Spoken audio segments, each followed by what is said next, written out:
حضرت ابو ہریرہ رضی اللہ عنہ سے روایت ہے کہ ایک اعرابی رسول اللہ صلی اللہ علیہ وسلم کے پاس آیا اور کہا، اے اللہ کے رسول، مجھے ایسا عمل بتائیے کہ جب میں اس پر عمل کروں تو جنت میں داخل ہو جاؤں۔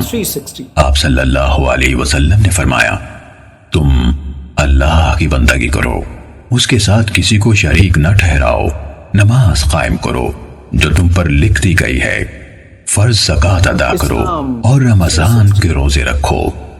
وہ کہنے لگا، اس ذات کی قسم جس کے ہاتھ میں میری جان ہے، میں نہ کبھی اس پر کسی چیز کا اضافہ کروں گا اور نہ اس میں کمی کروں گا۔ جب وہ واپس جانے لگا تو نبی کریم صلی اللہ علیہ وسلم نے فرمایا، جسے اس بات سے خوشی ہو کہ وہ ایک جنتی آدمی دیکھے تو وہ اسے دیکھ لے۔ صحیح مسلم حدیث نمبر 107۔